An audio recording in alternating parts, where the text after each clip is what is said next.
The dollar is in danger of failing. It has been consumed by inflation in recent years as the U.S. has printed trillions of dollars and is showing no signs of slowing down. Any sane person projects inflation to remain well above the 2% target over the next decade, which threatens global financial stability. Hello and welcome to the Financial Fortune channel. We bring you the latest news and insights on finance and investing, helping you stay informed and make better decisions for your financial future. In today's video, we'll be discussing a topic that's been making headlines recently. A banking crisis seems to be emerging in 2023, and many experts are predicting that the dollar may be on the verge of collapse. So, without further ado, let's dive into the details and see what this means for investors like you. Analysts have been warning of the dollar's impending doom. I don't want to be overly dramatic, but I think I will use the word doomed in the long term.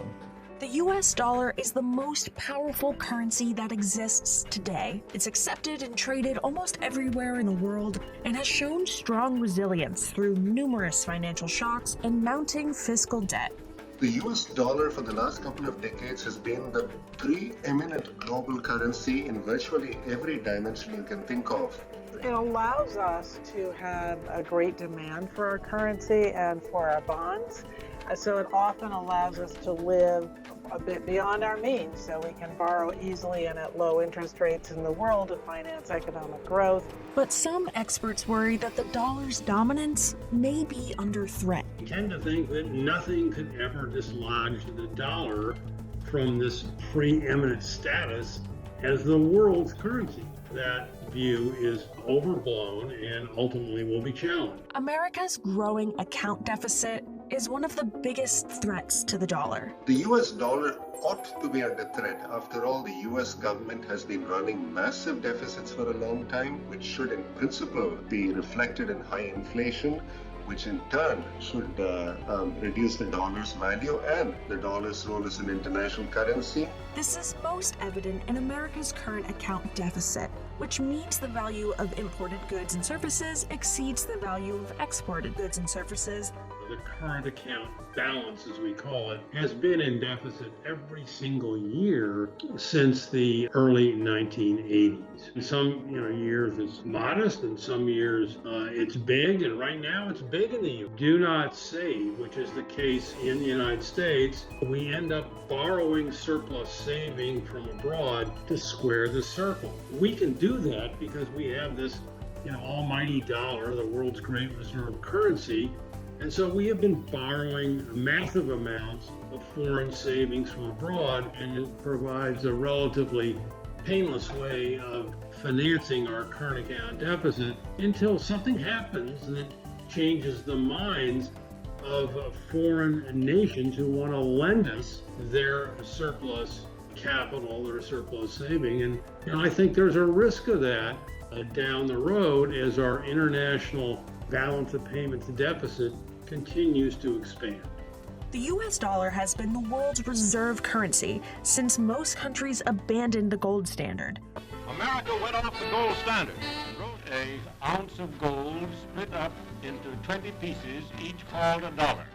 That means a substantial amount is held by central banks and major financial institutions to use for international transactions, but its share has been steadily dropping. During the fourth quarter of 2020, dollar share in the global foreign exchange reserve dropped to its lowest share in over 25 years.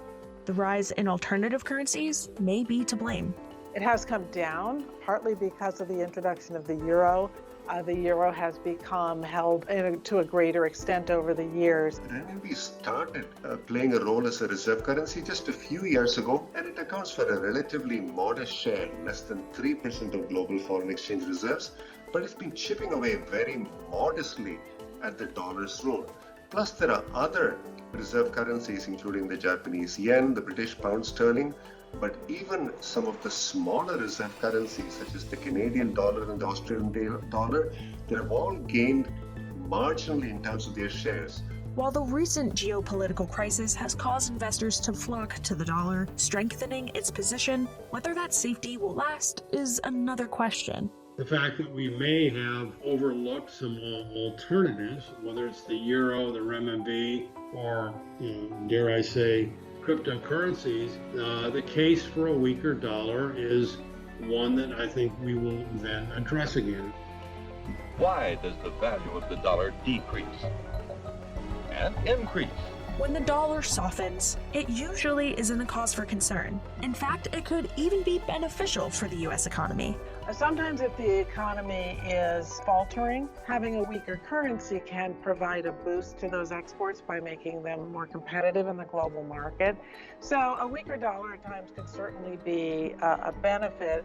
The flip side is too weak a dollar means that you tend to get high inflation, and that can be discouraging to foreign investment. If the dollar becomes too weak, it has the potential to have a catastrophic impact on the American economy. It would make imports a lot more expensive, and that would certainly drive up inflation. And if that came at a time when inflation was already rising, as is the case right now, that would certainly put a lot of pressure on the US economy. If foreign investors started dumping US government bonds and other types, that would certainly drive up interest rates, which would in turn would make them basically all the rates on borrowing by US consumers and companies much more expensive, which might substantially affect both consumption and investment and bring down economic growth. In response, the equity and commodity market would most likely take a hit as well. Most commodities are priced in dollars, and if the dollar were to go down, that would certainly have a significant impact on commodity prices around the world. A severely weakened dollar would also mean bad news for economies around the world that have grown dependent on it. It certainly would reduce the value of a lot of US dollar assets, and that could create a lot of havoc in the global economy. Anytime you have turmoil in US financial markets, that is going to spill over to the rest of the world. The same is going to be true of the US dollar, because after all, when the US dollar depreciates, it has to depreciate against the other currencies of the world. And that would hurt those economies because many of them, including the Eurozone, China, Japan, they rely a great deal on exports for economic growth. Most experts, however, argue that the US dollar is far from the end of its reign. I think the chances of that happening in my lifetime are negligible. The world's reserve currency, which the US dollar is, usually has an independent central bank.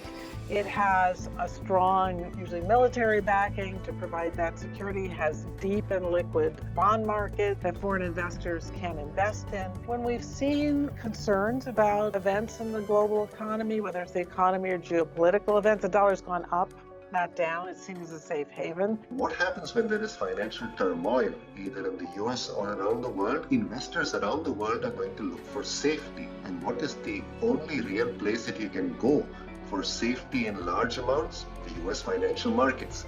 This is why I think a dollar collapse actually is quite unlikely, because the implications of a dollar collapse are that you would have a real search for safety, and the only really safe place to put lots of money remains the US. While the pandemic did cause volatility in the price of the dollar, its value today hasn't seen much decline compared to prices before the pandemic. The U.S. economy has done better than most other economies through the pandemic. It's recovered more quickly. Our interest rates are moving up faster than they are in other countries, which means you earn more by putting your money in U.S. dollars than you might, say, earn in Japanese yen or alternatives. The dollar continues to be quite strong, and then when we get these moments of flight to safety, as we've seen with the outbreak of the war in Ukraine, the dollars actually tended to go up as investors look to the most liquid and safest markets to put their money in. Concerns over account deficit and the net savings rate could be overblown.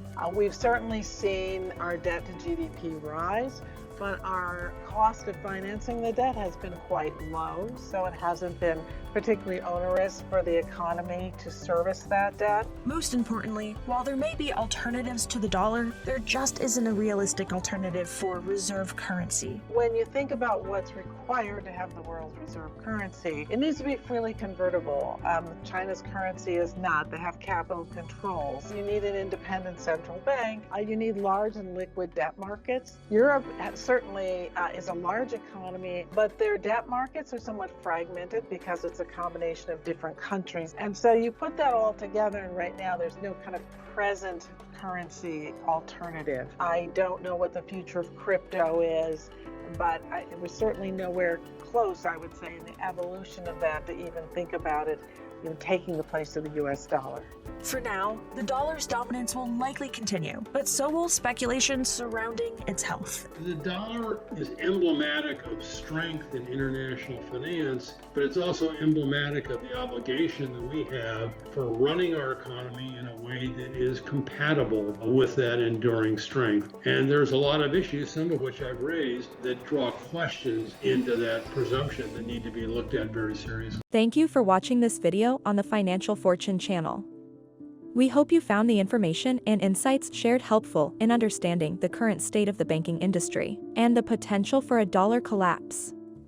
As always, it's important to stay informed and make informed decisions about your investments.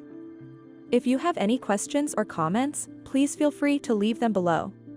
Don't forget to subscribe to our channel to stay updated with the latest news and insights on finance and investing. And if you enjoyed this video, please like and share it with your friends and family. Until next time, this is the Financial Fortune channel, signing off.